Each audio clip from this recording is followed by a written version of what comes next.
Hello everyone! Welcome to my channel, Mommy Rexels TV. And ngayon, magluluto ako ng ulam namin ni Mister ng lunch.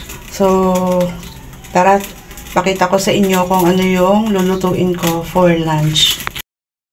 So, ayan ang aming ulam ngayon. Meron ako ditong pork, in-slice ko lang siya ng maninipis. Tapos, minarinate ko siya sa paminta at toyo. Yan. Tapos, meron ako ditong kangkong leaves. Inugasan ko ito ng mabuti. Tapos, ibinabad ko siya sa tubig na may asin. And then, yung kanyang stem naman, ayan, nakababa din yan sa tubig na may asin. Tapos, yan, iniwa ko yan sa gitna. Kasi syempre, para iwas, kasi yung iba kasi may mga kasuot na mga insekto. So, yan, binabad ko lang siya dyan. And then, ang aking pang palasa, oyster sauce, tapos yung panggisa, bawang sibuyas. So, napakasimple lang. Tapos, tatap ko siya ng toasted garlic. So, start na tayong magluto. So, yan, mainit na yung aking antik na kawali. Minana ko pa to sa biyanan ko. So, matanda pa yan sa panganay ko. Ang panganay ko ay 26 years old. And ngayon, ang aking kawali is matanda pa sa aking panganay. Hindi pa kami mag-asawa ni Mr. Kawali niya na yan. And, kaya ganyan yung kulay niya. Hindi ko na siya kayang paputiin eh. So, pagpasensyahan niyo na. So, una kong ilalagay ay ang course, bawang.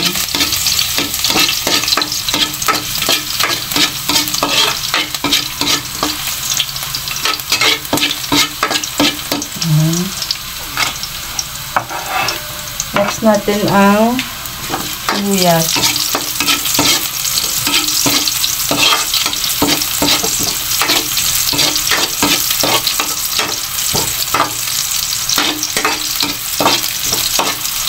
Kapag luto na ang sibuyas at bawang, sunod ko na itong binabad kong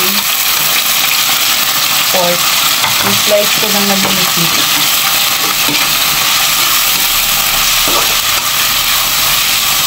So, bisa lang natin para lumambot. Lagyan natin siya ng water.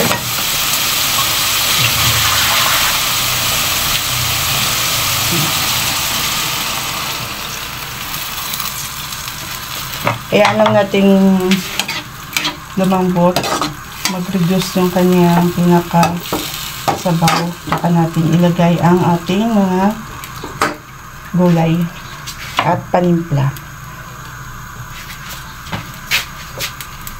Bilis siyang lumambot. Yan, lagyan ko siya ng takip. And ayan, check. Diba nag-reduce na yung nilagay kong water kanina. So, ilalagay ko lang ngayon ang stem muna. Unahin ko muna ang stem ng ating kangkong. Binabad ko to inugasan ko siya. Tapos binabad ko sa tubig na may asin. So, halu-haluin lang natin yan. And maglalagay pa ako dito ng water kasi medyo gusto ni Mr. yung medyo may sauce kasi natutuyuan na siya. So, add lang ako ng water. Mamaya ako na yan titimplahan pag malambot na yung ating stem. Yan, takpan ko ulit siya. Yan.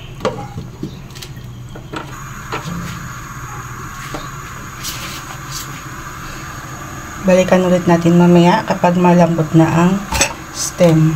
At ilalagay ko na rin yung aking pampalasa. Malambot na yung ating stem. Lalagay ko na yung pampalasa. Oyster sauce lang siya. Tapos, dadagdagan ko ulit ng paminta.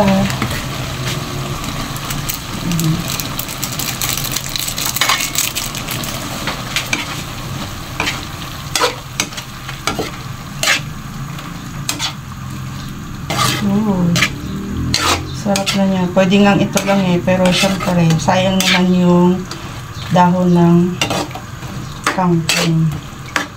Ilalagay na natin yung dahon ng kangkong. Titikman ko muna siya. If okay na yung lasa.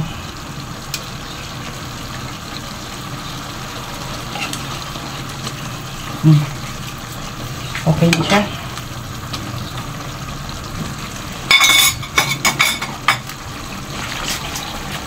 Yan, ito naman, binabad ko din sa tubig na may asin.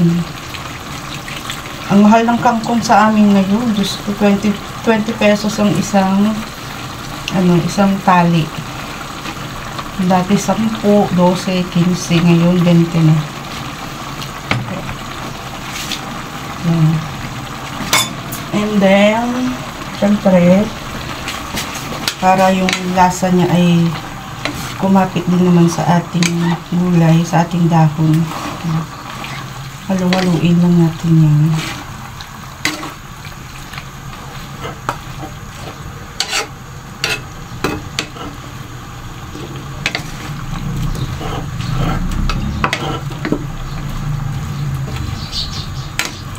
Sobrang lambot na ng kanyang pork. Tapos, takpan ulit natin.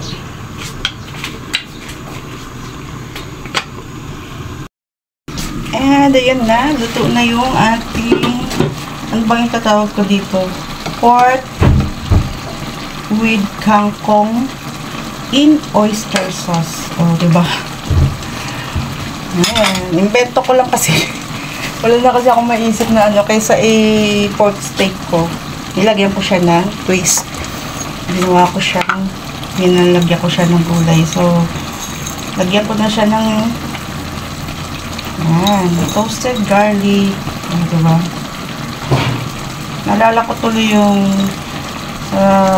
fast food na beef, yung creamy beef and garlic. Pepper and garlic. So, that's it. Luto na. Off na natin. And hintayin na lang natin si Mister para sa lunch. Na po, magla-lunch na po kami. So, itatap ko ulit siya ng garlic. O, diba? Sarap niyan. Happy lunch!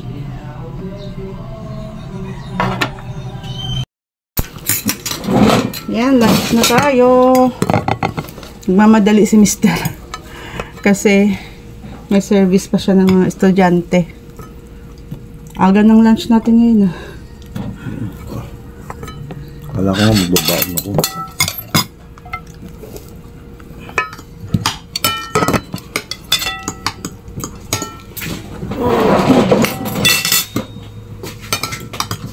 Init.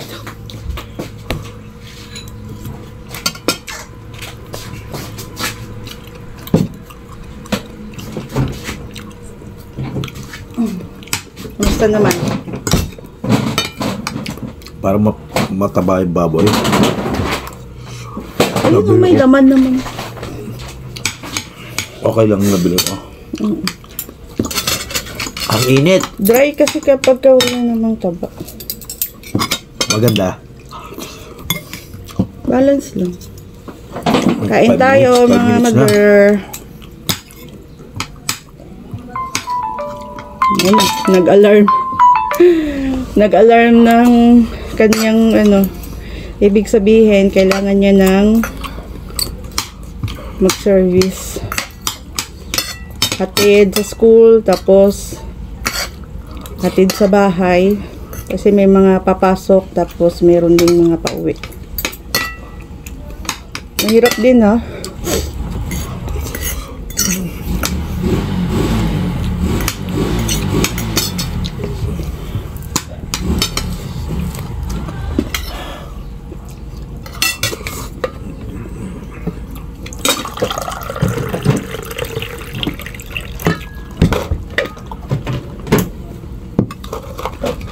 Miss ko.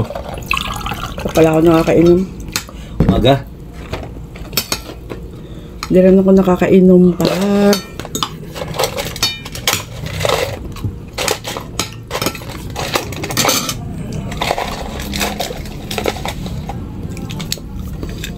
Aking maintenance.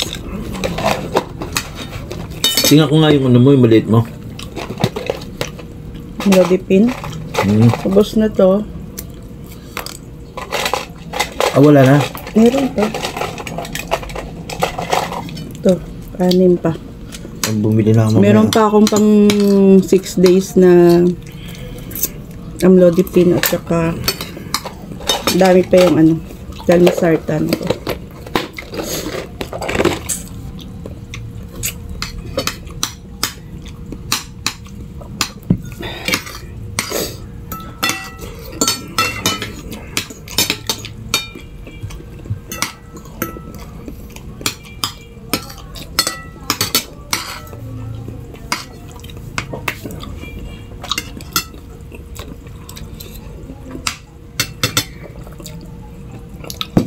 Bye-bye na!